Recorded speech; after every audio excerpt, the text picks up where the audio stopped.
Haleluya. Saat ini kita akan bahas masalah tentang ilmu meraga sukma atau ilmu pencabut roh dan bagaimana kita untuk menghancurkan ilmu itu.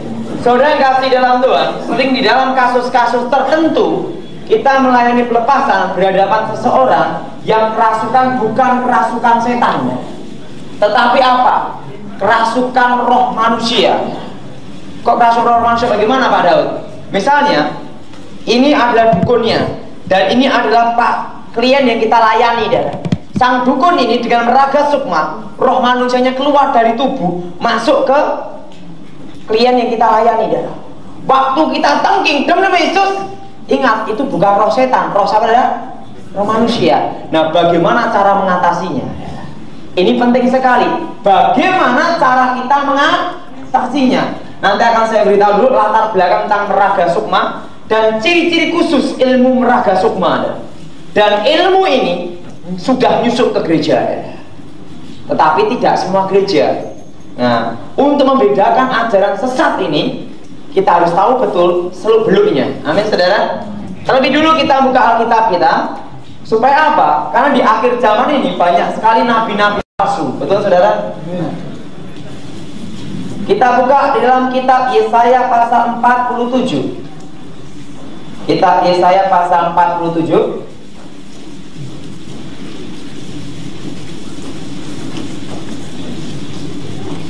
Ayat yang 8 sampai dengan ke-15. Kitab Yesaya pasal 47 ayat 8 sampai dengan ke-15.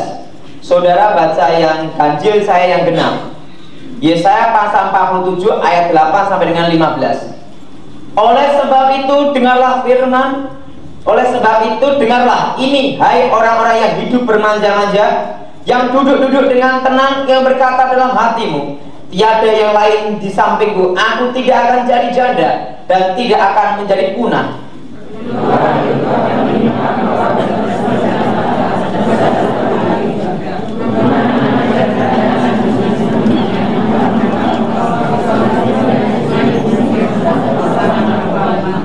Dikatakan apa? Sekalipun banyak sihir dan apa saudara? Kuat mantramu, engkau tadinya merasa aman dalam kejahatanmu. Katamu, tiada yang melihat aku, kebijaksanaanmu dan pengetahuanmu itulah yang menyesatkan engkau, sehingga engkau berkata dalam hatimu, tiada yang lain di sampingku.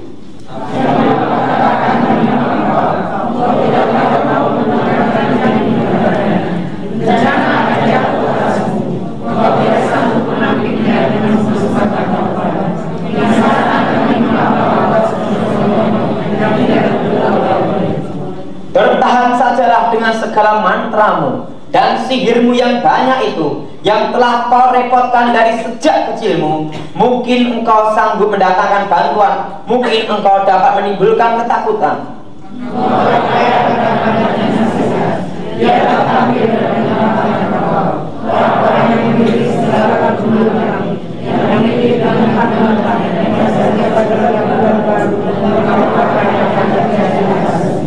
Sesungguhnya mereka sebagai jerami yang dibakar api. Mereka tidak dapat melepaskan nyawanya dari kuasa nyala api. Api itu bukan bara api untuk memanaskan diri, bukan api untuk berdiam.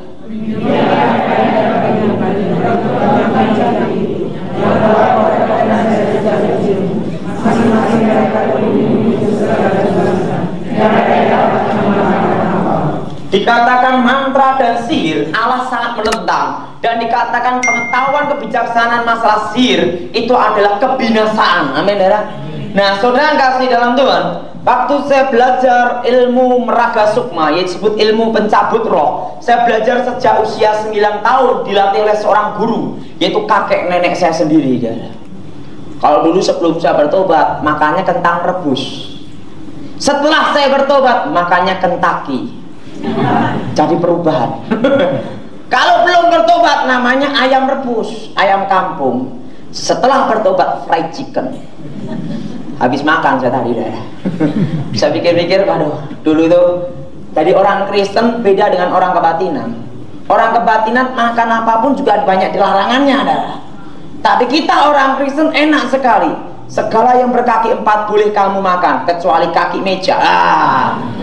Enak saudara, betul tidak saudara? Jangan paling enak ada orang Kristen saudara. Nah saudara, di dalam pemahaman kebatinan maupun dalam pemahaman tenaga dalam, di dalam raga sukma diajar demikian: manusia terdiri tubuh, jiwa, dan roh.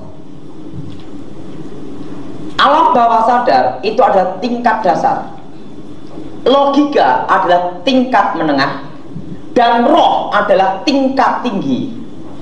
Pada waktu ini keseimbangan terjadi, bagaimana seorang mengalami meditasi ya. Sehingga kalau dalam paham kebatinan ada kata-kata unsur gini: sedulur papat limo panjer, kakang kawah adi ari-ari. Nah pada waktu seseorang dalam keadaan meditasi, klimaknya adalah pengosongan pikiran, yaitu penyatuan 5 indera. Kalau itu dalam tenaga dalam. Tetapi versi kebatinan lain lagi ya. Versi kebatinan lebih apa? Suruh topo pati geni ngebleng sudah. Orang mangan orang ngombe, pitung dino pitung bengi, 7 hari 7 malam. Dan tidak boleh lihat unsur api. Lilin aja tidak boleh. Gelap semua. Baru setelah itu akan ketemu sedulure ya. Wajahnya juga mirip seperti kita. Tapi ingat, itu adalah roh setan yang nyamar. Loh Pak Daud kok bisa cerita itu demikian? Ya pernah praktek. Saya praktek usia 9 tahun. Wong ini ngomong prapalman tak ngomong gitu lah. Jadi orang Kristen tuh doanya sama orang kebatinan beda. Orang kebatinan kalau doa diulang-ulang gitu. Sang yang murwang itu mati, gitu lah. Dan ada namanya pantunnya. Kalau orang Kristen jadi ngomong, Tuhan berkatilah kami. Betul enggak? Betul enggak? Tapi jangan doa ketika kayak gini, kayak kuangkong. Tuh.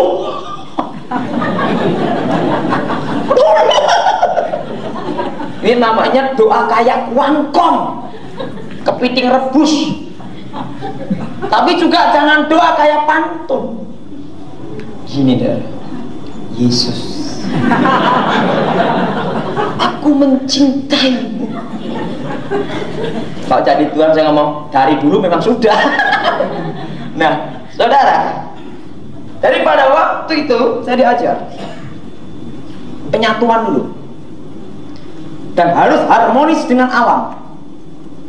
Harmonis, arti harmonis ini menyatu dengan alam dan menyatu dengan bumi. Kakang kawah di hari-hari. Nah, dalam keadaan penyatuan itu saudara, dalam klimaknya itu sampai mati rasa ya. Digigit nyamuk sini pun tidak terasa ya.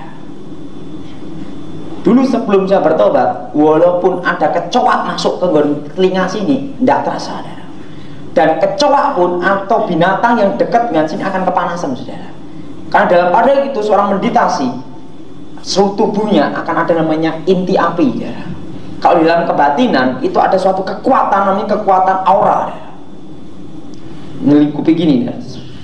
Tapi ini saya beritahu bukan kuasa dari Tuhan. Bukan kuasa dari Tuhan. Nah, pada waktu klimaks itu saudara, roh ini keluar dari tubuh, roh manusia. Nah, kenapa? Karena hidupnya menyerahkan kepada setan. Pertama yang saya rasakan dulu waktu Rogo Sukmo mempelajari ilmu pencabut roh, dari jempol sini saudara, dari jempol ke jempol ini kayak ada aliran sampai sini dulu. Itu musar loh, musar sini dulu loh. Itu sampai terus. Tapi ingat, itu bukan hanya 1 hari 1 malam dah, 7 hari 7 malam.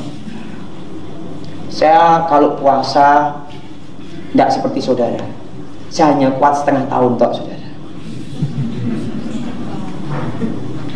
Kalau saudara tidak tahu, saya udah puasa saudara, setengah tahun kuat. Lupa harus menjalani sudah setengah tahun tanpa berhenti saudara. Kakek saya itu kalau topo ngular namanya, itu 1000 hari hanya makan apa, pisang 1 tok sehari semalam sama minum tok 1000 hari.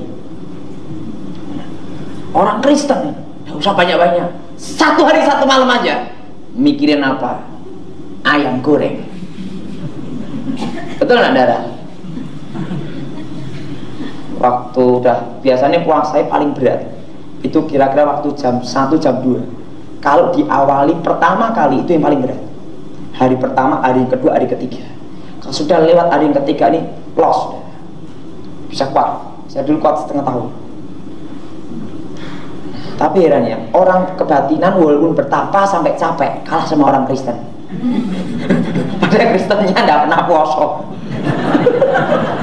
Puasa pun seminggu sekali itu pun kalau ingat. Tapi orang kebatinan kalah, betul tidak? Terus gitu loh. Nah, pada itu kondisi seperti itu, saudara, menyatu dengan alam. Karena apa?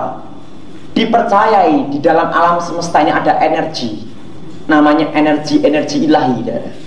Positif dan negatif. Kalau digunakan untuk kebaikan akan jadi baik. Kalau dipergunakan kejahatan menjadi jahat. Itu saya beritahu bukan energi dari Tuhan. Itu kuasa setan. Nah, pada waktu seseorang kosong, Alkitab berkata apa? Roh itu masuk. Saudara, dalam Injil Matius katakan, waktu ini jiwa kita kosong, hati kita kosong, yang masuk siapa? Iblis. Nah, kalau ada waktu orang sebelum meraga sukma, itu pengosongan pikiran dulu. Waktu pengosongan pikiran, yang masuk siapa? Jiwanya diikat. Arti menyatu alam semesta, yaitu menyatu dengan siapa? Setan. Penguasa dunia ini sementara waktu seizin Allah adalah setan. Tapi ingat, masih ada di bawah kendali Tuhan. Dan setan ada di bawah kaki kita. Amin. Nah, pada waktu saya meditasi itu, rohnya keluar dari tubuh. Set. Lihat wajahnya sendiri. Jadi tubuh ini, kalau orang rogo sukmo, betul-betul rogo sukmo ya, nafas ini berhenti. Tapi peredaran darah tetap jalan, tapi nafas berhenti. Itu dengan bantuan kekuatan setan, sehingga orang rogo sukmo itu kenapa tidak boleh dipegang, tidak boleh dipindah. Karena kalau dipindah, di dalam bahasa kebatinan pangling, bingung, tidak bisa balik lagi, amblas mati. Itu sebenarnya gini, pada waktu ini nafas berhenti, set gitu, peredaran darah jalan, saraf dalam kondisi tegang semua. Sebenarnya itu gini, dalam kondisi saraf tegang dengan klimaks tegang itu deh, pengosongan pikiran tegang semua deh. Kalau disentuh terjadi konslet saraf sebenarnya deh. Hubungan pendek deh. Kalau terjadi hubungan pendek, itu saraf otak kecil kena semua deh. Seketika peredaran darah bagian otak akan berhenti ya. Kalau berhenti mengakibatkan apa, darah? Kematian. Sebenarnya gitu. Jadi kalau pada waktu terjadi hubungan pendek, artinya konslet itu dia di dalam diri tak gitu, dia tak berhenti darah ini langsung terjadi pembekuan, darah. Pecah saraf semua, darah. Dipegang gini aja, blok gitu mati, darah. Apalagi dipindah. Kalau posisi dipindah berarti kaki dipaksa gini kan, darah. Otomatis klok gitu, ini sarafnya putus semua, darah. Artinya putus apa? Terjadi hubungan pendek. Karena apa? Kekuatan energi setan itu dengan kekuatan manusia menyatu, dan menyatu menjadi putus dari hubungan pendek, akhirnya konslet gila, darah. Ada yang rogo sukmo, yang fatal itu adalah mati, dan kalau tidak mati gila, darah. Kalau mati temannya Tante Lucy, Lucifer. Sehingga disebut tidak bisa kembali itu bukan karena rohnya pangling. Artinya rohnya itu pangling dalam bahasa Indonesia apa ya? Bingung. Tapi karena sebenarnya karena hubungan darah pendek, konslet, kaget, tegang saraf. Orang yang belajar tenaga dalam, pernapasan balik gitu aja deh. Ini balik ini deh, blok, luka dalam bisa mati deh. Putusinnya deh, blok gitu. Sini saraf lainnya putus, mati semua deh. Nah, itu resikonya besar, saudara. Nah, pada waktu gini, blok gitu, terus kalau sudah berhasil, roh itu bisa tembus ke tembok, deh. Ingat, roh manusia loh, deh. les tembus ke tembok. Misalnya saya mau nemuin teman saya, misalnya roh saya bisa datang nemuin teman saya dengan wujud kayak gini dan misalnya namanya Tukijo gitu ya. Tapi ingat, kalau seseorang itu tidak memiliki indera keenam, teman saya hanya melalui suara toh. Hei Jo, Tukijo, dengar dia darah, saya ngomong dengar. Tapi ingat, tubuh saya dan roh saya pisah. Pisah darah. Kenapa? Karena menyerahkan hidup kepada setan. Setelah bisa, plek gitu, apa yang terjadi? Ngomong sama Tukijo, kamu bawa ke rumahku, gitu. Langsung besok, Tukijo ini besok ke rumah saya. Roh saya kembali ke tubuh. Waktu roh kembali ke tubuh, itu lewat mana? Ke sini dah, ke ubun-ubun ini dah, gitu dah. Kembali untuk sampai sini dulu pertama, sini muyar dulu, berhenti sebentar, sampai kaki, langsung ini lagi. Nah, itu yang disebut ilmu ngerogo sukmo. Dan ada dua jenis, ada yang pakai mantra, ada yang tidak, tapi sama-sama kekuatan setan. Sudah ada gambaran, sudah ada gambaran. Jadi namanya keseimbangan antara alam bawah sadar, logika, dan roh manusia. Pak, apakah dengan ilmu ngerogo sukmo itu pencabut roh bisa ngerjain orang? Bisa. Kok Pak Tony kok bisa tahu? Bisa tahu praktek. Ya tapi ingat sesuai order. Jangan tetap dosa. Nah, kalau saya dulu hanya buat bangkrut aja. Jadi bukan roh manusianya keluar dari tubuh. Memang dukunnya roh manusianya keluar dari tubuh. Tapi untuk ngambil orang yang dituju itu tidak segampang itu. Karena ada hukuman dalam kodrat. Tetapi kalau orang yang masih merogoh sukmonya ilmu tingkat rendahan, yang diambil dikira roh manusianya, dikira padahal itu hanya alam pikirannya. Nah, kalau ini diambil roh manusianya, mati. Kenapa? Untuk kembalikan ini tidak bisa, bablas. Jadi ada namanya hukuman darah kodrat, saudara. Nah, Pak, bagaimana kalau buat orang bencong? Bisa. Nah, caranya gimana? Tak beritahu. Tapi ingat, jangan ikut-ikut. Misalnya gini, ini laki-laki tulen, ini perempuan.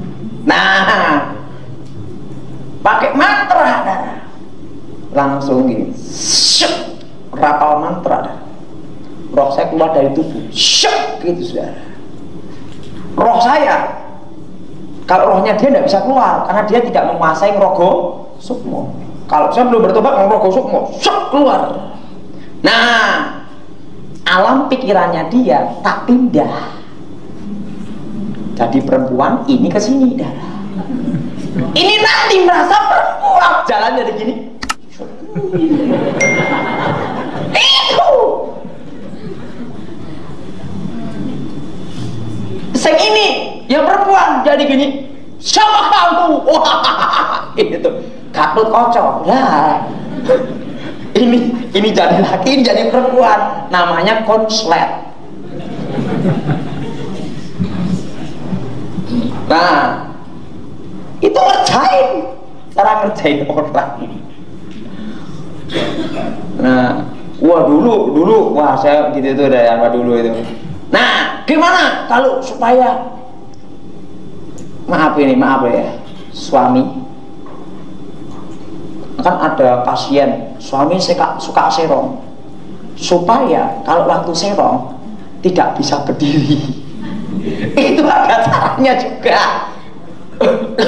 Dulu aku diajarin akal sama nenekku.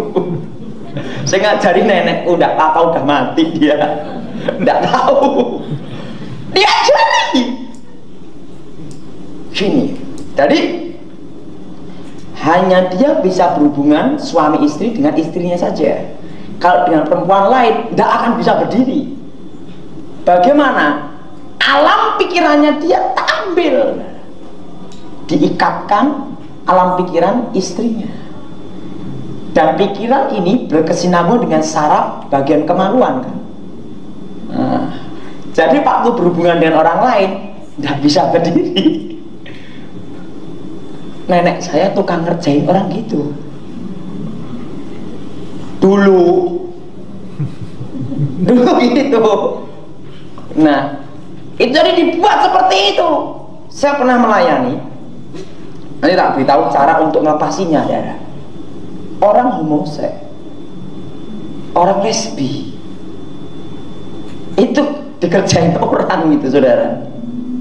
Bisa terjadi dikerjain orang, bisa terjadi karena kutukan dari ini kakek neneknya ada. Nah, dipindahin. Kalau udah dipindahin, diikat sehingga dia merasa dirinya perempuan, ada laki. Nah, ada seorang, tidak saya sebutkan namanya, inisial Y, namanya memang depannya Y, sekarang jadi pendeta. Sebelum dia bertobat, dia itu bersama ini siapa nih, dukun, seorang dukun. Nah, dukunnya dukun edan, homoseks, suka, jadi bisa melakukan hubungan seks dengan laki-laki, tapi juga bisa melakukan hubungan seks dengan perempuan. Apa namanya itu? Bisek gitu ya. Nah, ya di ini laki-laki normal, yaitu dikerjain pakai merogosokmo itu udah diikat, alam pikirannya diganti jadi alam pikiran perempuan. Tapi ingat, jiwanya tetap di situ, hanya ini tadi, alam pikirannya itu udah diikat plak gitu. Namanya Y itu udah gini, dah. Kalau ngomong gini, waktu saya temuin, gitu lah, laki lah. Wah, kaget lah. Lah saya habis khotbah diginiin lah. Saya gini juga. Wah, kalau perempuan cantik sih tidak apa-apa. Oh, ini kayak gitu Wah, saya bingung juga dah. Nah, tapi kan saya tahu ini ditukar. Jadi alam pikirannya ditukar. Bisa enggak alam pikiran ditukar? Bisa. Misalnya apa? Kayak mimpi itu loh, saudara. Jadi dia tuh hidup di alam mimpinya dia. Bahwa dia merasa dirinya itu siapa, saudara? Perempuan. Sempat naksir aku juga. Wah, ini paling parah, saudara. Waktu itu saya doa, namanya Y itu, saudara. Waktu saya doa, dalam no Yesus, Rabbah, saya ngomong sama Tuhan, kembalikan jiwanya, alam pikiran kau kembalikan Tuhan, dalam Yesus. Normal sekarang, saudara. Dari pendeta, wah, pendetanya gagah, saudara, ngomong gini, mari kita berdoa, gitu, dulu. Wah, kenapa? Itu alam pikirannya ditukar. Loh, Pak Tony kok bisa tahu gitu-gituan? Nenekku yang ngajari aku. Saya tuh punya guru yang rodok aneh, rodok edan. Kalau kakek saya ngomong, Tony, kamu harus berbuat baik. Tapi kan kalau siang diajar kakek, kadang malam juga. Waktu diajar nenek saya malam ngomong gini, Tony, santet orang sampai mati. Untung aku nggak gila itu lah. Jadi saya diajar 4 guru, itu aneh-aneh. Siji ngomong suruh mateni, siji ngomong nggak boleh bunuh. Lah repot lah. Saya ngomong gini, kalau kamu mencuri, Tony, itu ada seninya, gitu, saudara. Itu nenek saya. Tapi kakek saya ngomong, jangan mencuri, itu dosa, saudara. Jadi saya ini diajar dengan ke-4 guru yang beda. Tapi selama saya punya ilmu, saya tidak pernah berbuat jahat, tidak pernah bunuh orang, tidak pernah misalnya mencelakai orang, memeret orang pakai perempuan untuk saya, tidak pernah. Kenapa? Dikasih pantangan ilmu, tidak boleh nikah. Inti perempuan tidak boleh, jatuh cinta tidak boleh. Ini yang paling repot. Saya sama perempuan tidak, wah dulu takut ya. Sama perempuan paling gemeter ya. Oke, itu lah. Karena kalau ada perempuan kayak dia begini, wah hilang semua. Rohnya tetap ada dalam tubuh saya, tapi kekuatannya luntur. Karena apa? Untuk menguasai ilmu pencabut roh itu harus menghilangkan nafsu. Sehingga kalau orang yang melajari ilmu Rogo Sukmo sampai tingkat muksa, itu akan mengalami apa ya? Nafsu akan hilang dan terjadi namanya itu kayak impoten, saudara. Tapi saya belum sampai ngalami itu. Saya masih normal, bukannya promosi. Karena apa? Karena pada waktu itu terjadi apa? Saraf ini, saudara, nafsu akan betul hilang, saudara. Sehingga sampai saya bisa bertahan pelayanan itu karena saya sejak kecil, pertama ya, saya diajar, saudara, untuk mengendalikan nafsu, saudara. Wah, dulu cara mengendalikan nafsu itu paling susah, saudara. Mengendalikan rasa takut, mengendalikan apa itu susah itu, saudara. Itu saya belajar itu apa? Setahun saya bertapa, saudara. Diajar dari pertapaan kakek nenek saya. Siang sekolah, pagi siang sekolah, siang sampai malam rapal mantra untuk mengendalikan ini semua, nafsu, usaha keinginan hilang harusan. Kalau sampai nafsu itu ada dan keinginan ada, kekuatan tidak bisa sempurna, kekuatan setan.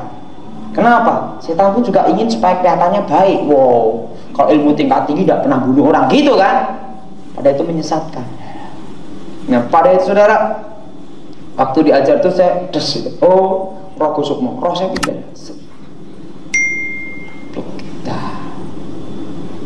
Dan saudara bisa membunuh orang pula dengan pakai senjata.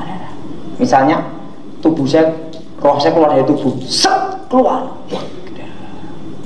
Nah, dengan roh saya ini saya bisa memegang golok atau senjata untuk membunuh, misalnya bunuh ini, nggak bisa.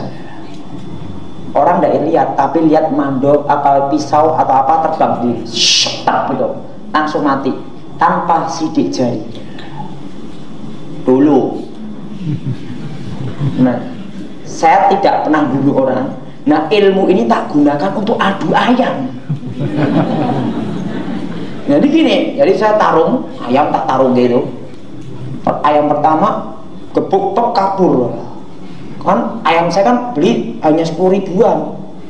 Mesti ayamnya kan kalahan dah. Mesti kalah sekali kabur. Itu kan 3 kali baru dinyatakan kalah kan, saudara. Waktu sekali lari 1000 jadi 5000. 2 kali ayam saya kabur lagi 1000 jadi 10.000. Waktu 1000 jadi 10.000. Waktu pas 3 langsung saya gini, tek gitu. Roh saya keluar dari tubuh, gitu. Orang yang di kalangan itu lihat mata saya gini toh. Tapi ini tidak boleh ada yang nyentuh. Tak rapal mantra dulu, set, ngelilingi ini, set. Jadi orang nyentuh saya tidak bisa. Ada batas mantra itu, saudara. Jadi saya gini toh. Tapi sebenarnya roh saya sudah keluar dan tidak bernafas, saudara. Masuk ke ayam, jebret, cuan. Setelah itu roh saya masuk dalam tubuh, set, masuk, plek, gitu lagi. Kenapa? Menang, gitu, saudara. Menang, wah ayamnya belinya 10.000, dibeli 40.000, saudara. Dibeli 40.000, ayam menangan, tahan pukul, gitu, saudara. Setelah tahan pukul, dibeli 40.000, dibeli orang lagi 2 juta, saudara. Wah, orang ngomong, wah ayam hebat ini, gitu, laku. Wah, begitu ditarungan lagi, kabur dah balik. Kabur dah balik. Sebabnya apa? Saya udah ada di situ. Itu cara untuk kerjain orang gitu. Jadi ilmu itu pernah tak gunakan untuk apa, saudara? Ngerjain orang. Saya ajari bagaimana cara mengalahkannya. Dan kalau orang terlibat pakai ilmu itu, namanya Rogo Sukmo atau ilmu pencabut roh. Kalau orang yang punya ilmu mencabut roh ini, dia biasanya punya ilmu membangkitkan arwah. Tapi ingat, yang datang bukan arwah orang mati, roh setan yang nyamar. Nah, misalnya gini, kalau saudara pelajari di dalam diri kita orang percaya Yesus, kemanapun kita pergi, kita dijaga dua, saudara. Pertama, malaikat yang agak jauh ngeliatin siapa? Setan. Betul enggak? Alkitab berkata apa? Iblis itu berjalan mengelilingi kita seperti singa mengaum. Tapi ingat, setan tidak berkuasa atas hidup kita, karena Roh Kudus ada dalam diri kita, terang yang menyinari setan tidak bisa masuk, tapi dia memonitor kita dari jarak agak jauh, dan gini. Nah, jadi terus terang dalam diri kita Roh Kudus, sehingga setan tidak bisa masuk. Tapi kita juga dijaga malaikat, betul saudara? Malaikat Allah yang berkemah, betul saudara? Dalam kitab Mazmur. Tapi ingat juga, setan juga ikut lihat juga, loh, mengelilingi kita, melihat setiap perbuatan kita, betul? Nah, kalau orang ke kuburan, misalnya ada pembunuhan, pakai ilmu Rogo Sukmo, ilmu membangkitkan arwah namanya. Itu bukan roh orang matinya, tapi roh setan yang dulu mengawal dia. Tahu dah? Roh setan yang dulu mengawal dia. Kalau orang tersebut bukan dalam Tuhan. Kalau bukan dalam Tuhan, kan ada roh setan yang mengawal dia, yang tahu persis gerak-geriknya dia, cara ngomongnya dia, cara jalannya, cara apapun juga, bahkan cara senggol-senggol tahu juga. Nah, pakai mantra, ngomong gebluk tanah 3 kali, blek, blek, blek, muncul. Wujudnya seperti apa? Ya seperti orang yang mati itu, tapi sebenarnya itu bukan arwahnya, bukan roh orang mati, tapi roh setan yang nyamar ini. Tapi ngaku dirinya adalah roh orang mati. Itu bukan orang mati. Nanti bahkan cara ngomongnya persis, gerak-geriknya persis, bahkan senggol-senggol ini persis ya. Bahkan kalau orang itu kesurupan dengan roh setan yang ngawal orang yang mati itu ya, persis ya. Makannya apa, kesukaannya apa, persis saudara. Kadang ada harta yang disimpan, waktu penyimpanan harta itu yang nyimpen harta ini mati.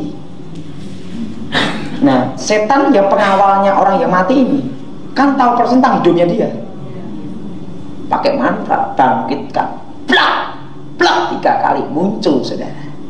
Kamu simpan harta di mana? Di sini, di sini, di sini. Wah, kantau. Dulu gitu, itu kena kutukan saudara. Orang yang belajar ngerogoh Sukmo itu kena kutukan saudara. Keluarga saya dulu kena kutukan saudara. Pertama, itu disebut kutukan maut saudara. Kutukan maut itu apa? Karena bersinambungan dengan alam maut saudara. Yaitu apa? Urusannya dengan alam maut. Kutukannya kutuk alam maut. Dalam keluarga sering ada kematian. Adik saya yang terakhir mati saudara. Saya sebelum belajar ilmu, kan saya 5 bersaudara laki semua. Setelah 5 bersaudara laki semua, saya belajar ilmu. Belajar ilmu. Waktu saya belajar ilmu, mama saya punya anak perempuan mati saudara. Mati, adik saya nomor 6 mati. Nah, tapi waktu saya belajar itu masih pendawa 5. Nah, kalau sudah 6 udah bukan pendawa 5 lagi. Nah, waktu 5 saya belajar, pas belajar mantra ilmu itu, mama saya hamil, punya anak perempuan. mati sudah. Itu disebut kutukan maut. Dan yang kedua, yaitu akan terjadi banyak sekali hidup itu mendekati kecelakaan, keluarganya mendekati kecelakaan. Dan terus terang ya, papa saya sebelum bertobat, semua penjara di Solo sudah masuk semua. Papa saya, bukan saya loh ya. Kenapa? Itu kutukannya. Generasi kakek nenek saya, kutukannya. Papa saya udah bertobat sekarang ya. Udah 9 tahun dia bertobat juga. Ini disebut apa adalah kutukan maut itu dah. Hidupnya mendekati kematian dan hidupnya mendekati kecelakaan. Ilmu itu saya katakan beritahu, setan tidak pernah memberi gratis kepada manusia. Dan yang ketiga adalah, yaitu apa? Kutuk penyakit. Guru saya, nenek saya, mau mati susah, sakit tuh bertahun-tahun tidak bisa sembuh. Sampai tubuhnya nenek saya itu keluar kayak ulet-ulet dalam tubuhnya, tetapi tidak bisa mati. Jadi kalau ini kayak cairan keluar, ada uget-uget gitu lah. Warnanya kayak untuk aneh kayak busa putih gitu. Busa putih ini ada uget-ugetannya. Itu yang ngajari saya, nenek saya. Nenek saya kecik yang ngajari saya bunuh orang, tapi tidak pernah bunuh orang saya. Itu penyantet sering bunuh orang dia. Nah itu sampai kayak ulet gitu dah. Waktu mau mati kena tanah, hidup lagi ya. Yang lain kan takut. Waktu itu saya tahu kalau pas waktu dulu sebelum bertobat kan saya punya ilmu juga. Tak ini kalau kena tanah hidup, jadi jangan dulu ada orang layat gitu. Nanti saya kabur semua kan. Dia bangkit lagi, blak bangkit. Nah, tanah blok bangkit sudah. Langsung dia ngomong, ini apa? Gitu lah. Ya kalau tidak tahu kan langsung tulung dah. Kalau saya kan tidak tahu, oh ini itu siksaannya itu dah. Jadi kutuk penyakit dah, mati ndak, hidup. Kalau ndak, anaknya itu akan cacat seumur hidup. Kalau ndak cacat seumur hidup, anak-anaknya kan sering sakit-sakitan. Anaknya sering sakitan. Akhirnya nenek saya ngomong apa? Tolong oncak no ilmu ku iki. Tolong lepas no ilmu ku iki. Raga ku wis ora kuat. Raganya nenek saya udah tidak kuat. Saya ngomong, percaya Yesus. Tak injili dia. Akhirnya dia terima Yesus. Waktu dia terima Yesus, baru dia bisa meninggal. Sampai sekarang tidak bangkit.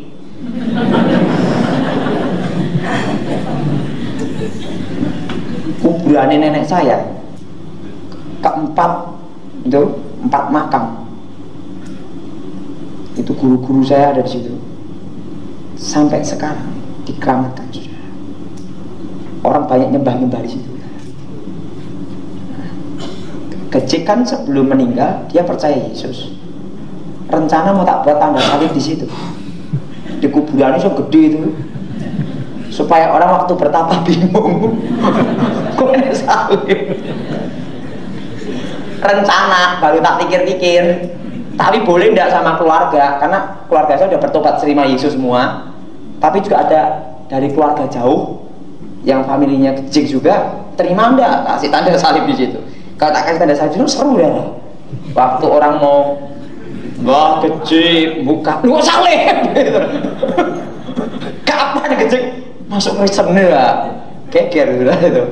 Nah rencana dan pada waktu itu pedang Soponyono itu pusakaan itu sampai sekarang saya tahu ada di situ juga.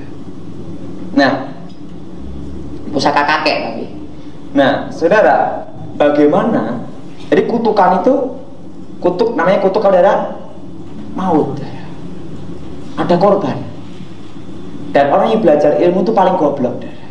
Kalau berhasil terjun bebas masuk neraka tanpa bayar tol. Kalau tidak berhasil, gila dulu baru masuk neraka. Jadi sama-sama podo naik-naik. Nah, bagaimana cara mengalahkannya? Betul saudara? Nah, ini yang penting. Nah, dan bagaimana Pak kalau keturunan saya, kakek nenek saya itu ada yang terlibat itu? Saudara, kalau kakek neneknya terlibat itu kutukan sampai 7 keturunan. Nah, bagaimana cara melepaskan kutukan itu? Saya ajarkan. Tapi terlebih dulu kita buka di dalam surat 1 Yohanes. Surat 1 Yohanes. Surat 1 Yohanes pasal yang ketiga ayat 8. Surat 1 Yohanes pasal yang ketiga ayat yang berapa saudara? 8. Barang siapa yang tetap berbuat dosa berasal dari iblis. Sebab iblis berbuat dosa dari mulanya. Untuk inilah anak Allah menyatakan dirinya, yaitu supaya ia membinasakan perbuatan-perbuatan iblis. Inilah kenapa anak Allah menyatakan dirinya, untuk memusnahkan, menghancurkan segala pekerjaan adalah iblis, mengalahkan iblis. Nah, saudara, kalau kita pelajari tentang Rogo Sukmo tadi, orang tersebut kena kutukan 7 keturunan. Pak, bagaimana kalau kami menghadapi kasus seperti itu? Kalau kita diperintahkan untuk mengusir setan dalam nama Yesus, betul? Nah, kalau yang masuk ke situ roh manusia, piye? Ini kasus besar loh nih saudara, betul saudara? Ngerti maksud saudara? Saudara pernah menghadapi? Hah? Bingung enggak? Loh, kok bisa ngomong gini? Gitu saudara. Ditanya demi Yesus, aku nama dukun ini. Bingung enggak? Yang dihadapi bukan roh setannya, roh manusia dukun yang pindah sak gitu saudara. Tapi ingat, hikmah Tuhan, dia keluar dari tubuh itu ada ada hubungan di dalam nama Tuhan Yesus. Segala hubungan dengan setan, segala kuasa setan, segala kuasa iblis, kami putuskan hubungan dengan dukun ini. Wah, itu dah dalam nama Yesus, keluar, hancur kuasamu. Untuk inilah anak Allah menyatakan dirinya, menghancurkan segala pekerjaan. Otomatis roh ini keluar tidak saudara dari tubuhnya, karena tidak ada yang menjadi pengantara lagi. Balik dan slep. Karena baliknya itu karena desaan cepat, itu kembali ke tubuh dukun, lep, itu bisa mengakibatkan luka dalam yang sangat parah. Bisa dari stroke, suhu tubuh ini stroke semua kalau tidak mati. Ketika gila,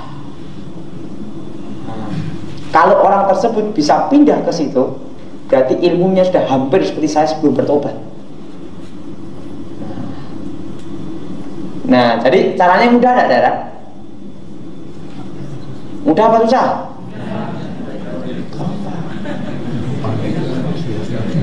Pak, kalau melayani yang sing bacot jiwanya, alam pikirannya ditukar gimana? Alam pikirannya ditukar, betul ya? Nah, yang bersangkutan didoain dalam nama Tuhan Yesus, segala kuasa iblis, segala roh jahat, segala hubungan dengan dukun ini, kontak batin namanya adalah apa adalah kontak batin. Kami putuskan dalam nama Yesus supaya tidak jadi namanya kontak, saudara. Kami hancurkan dalam nama Yesus. Pada itu dihancurkan dalam nama Yesus, kontak ini terputus. Yang bersangkutan baru kita bimbing secara kejiwaan, mengembalikan kalau dia laki-laki, citra dirinya sebagai laki-laki. Tapi tanpa didasari dengan ini, pemutusan kontak batin ini percuma. Kok tanpa kuasa Yesus tidak bisa. Kenapa? Alam pikirannya sudah diikat, ditukar. Ngerti saudara? Harus diputuskan kontak batin dalam nama Tuhan Yesus. Nah, kontak batin dihancurkan dalam nama Yesus. Dan apa yang terjadi saudara? baru kita bimbing firman. Baru setelah itu dia kembali ke citra dirinya. Untuk mengembalikan jiwanya ini kira-kira setahun. Saya bimbing orang yang namanya Y itu setahun. Setahun itu saya bimbing. Untuk karena apa? Jiwanya udah terlanjur ditukar dengan alam pikirannya dicekoi itu, kan harus mengembalikan jiwanya, betul tidak? Bukannya jiwanya ini pindah ke sini, bukan, tidak? Tapi alam pikirannya dibuat kayak alam mimpi, tidak? Sehingga dia merasakan seperti perempuan. Nah, harus dilepaskan. Dan Yesus begitu kontak batin ini putus, baru itu dibimbing firman Tuhan. Kan sudah dia kembali ke citra dirinya, jiwanya ada dibimbing firman. Biasanya kalau keturunannya kakek neneknya terlibat ilmu ini, banyak anak-anaknya ada kelainan seks, bencong, homoseks, maniak seks dan lainnya. Sebabnya apa? Hukum karma. Itu kutukan. Tapi kalau kita percaya Yesus, hukum karma tidak berlaku. Kenapa saya bisa ngomong demikian? Karena saya tahu persis, saudara. Barang siapa yang nanam padi, dia akan menuai padinya. Betul? Itu hukum karma, betul, saudara? Tapi kalau kita dalam Tuhan, hukum karma tidak berlaku. Karena Yesus mati di kayu salib, menanggung kutuk, menanggung dosa. Urusan kita dengan kutuk selesai dalam nama Tuhan. Nah, Pak, bagaimana pelepasannya? Kalau dari kami tahu, Pak, kakek nenek saya pernah menerapkan ilmu itu. Betul, saudara? Dan kalau seorang punya ilmu Rogo Sukmo, kebanyakan dia punya ilmu pamengkang jagat sama saipi angin. Kalau ini saipi angin, seluruh tubuhnya ada di situ. Itu guru saya dulu. Dulu sebelum saya bertobat, langsung di situ. Duduk-duduk gitu. Bukan rohnya, satu buih bingung orang kok saya sampai sini gitu. Nah, tapi kutukannya diterima. Dan kemanapun dia pergi, akan terjadi namanya radiasi kuasa jahat. Bagaimana? Lingkungan di sekitar, misalnya dia tinggal di kampung itu ya, di kampung itu terjadi banyak keributan. Karena apa? Ilmunya akan mempengaruhi radiasi satu kampung itu juga. Nah, itulah pentingnya doa peperangan. Jadi misalnya orang yang punya ilmu itu tinggal di situ ya, di situ pasti banyak kejahatan. Tetapi orang tersebut seakan-akan berbuat baik, nolong orang, ngasih duit orang, gitu udah. Ya kelihatannya sih ya seperti munafik. Ya muka Nabi pikiran kotor. Muka Nabi pikirannya kotor. Kelihatannya baik, amal gitu. Tapi mereka tidak tahu radiasi ilmu itu akibatnya sampai seperti itu. Dan itu pun anak, kalau punya anak kandung, berapa generasinya akan kena 7 kutukan titisan. Kemarin sudah saya jelaskan, rohnya akan menitis. Roh setan, bukan roh orang mati. Sejak kandungan memiliki kekuatan magic. Itu sudah. Jadi saya beritahu, setan tidak pernah memberi gratis kepada manusia. Ya saudara percaya Yesus saja, jangan neko-neko. Nah, untuk melepaskan kutukan ini, dan itu kutukannya bisa gini. Kalau ini kakeknya punya ilmu Rogo Sukmo itu, punya anak, generasi ini gila, mesti ada yang gila. Nanti punya anak lagi yang ketiga, gila lagi. Cucunya pokoknya setiap generasi ada yang gila. Raketan 2 apa 3 atau 1, mesti ada yang gila. Itu hukumannya, ada kutukannya. Misalnya ini kakeknya yang punya anak, anaknya 5, mesti ada yang 1 yang gila. Nah, saya itu anak-anaknya 5 ini punya anak lagi, mesti ada 2 atau 3 yang gila. Terus sampai 7 keturunan setiap generasi ada yang gila, itu kutukan. Nah, kemarin juga saya ngomong sama pendeta Gilbert, ada salah satu seorang yang minta anak ke suatu kuburan keramat, dapat anak, ininya bolong, ini loh, tekok gitu. Anaknya ini punya anak lagi, cucunya, setiap anak ininya bolong. Jadi keluarga The Bolong.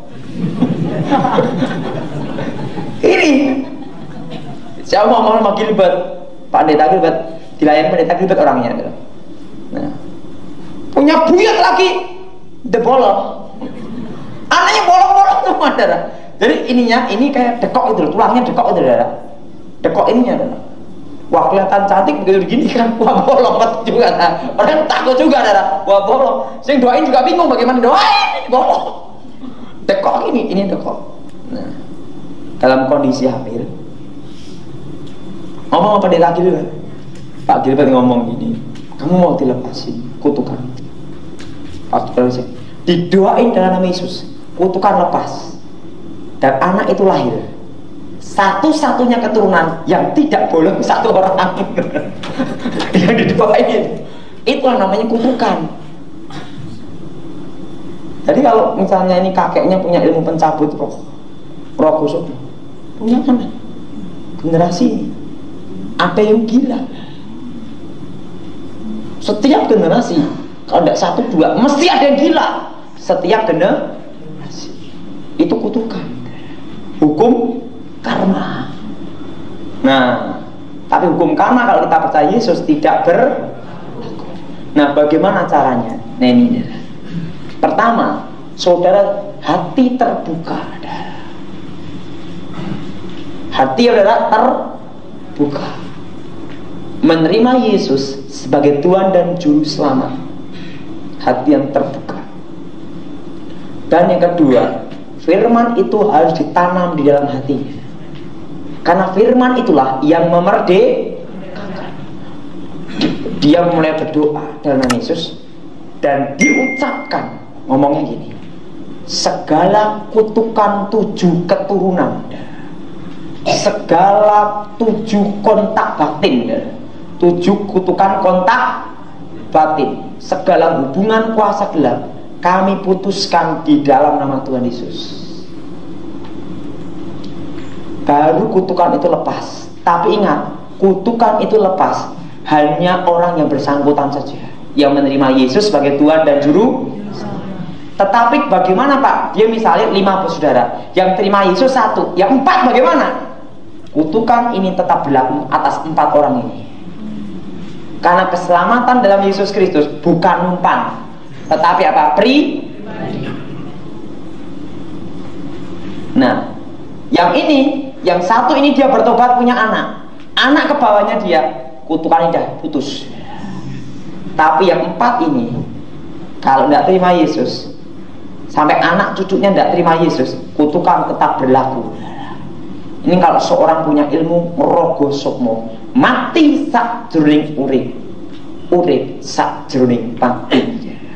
Mati dalam hidup, hidup di dalam mati. Sudah jelas saudara? Jadi ilmu merogoh sukmo harus diputusin kontak roh pengan. Nah, pada itu roh pengantar ini keluar, masuk ke tubuh dukun ini. Dukun ini akan bisa gila atau muntah darah, mati. Sudah jelas? Oke. Bapa di surga, dikuduskan namamu, datang kerajaan, damai sejahtera kasihlah Bapa, Putra, Roh Kudus menyertai kami. Mari Tuhan berkati kami semua dan namamu dimuliakan demi nama Yesus, amin. Saudara, kita diberi kuasa untuk menginjak ular dan kalah segala kuasa kutukan, segala kuasa setan, segala kuasa iblis sudah dikalahkan dalam nama Yesus. Untuk inilah anak Allah menyatakan di amin.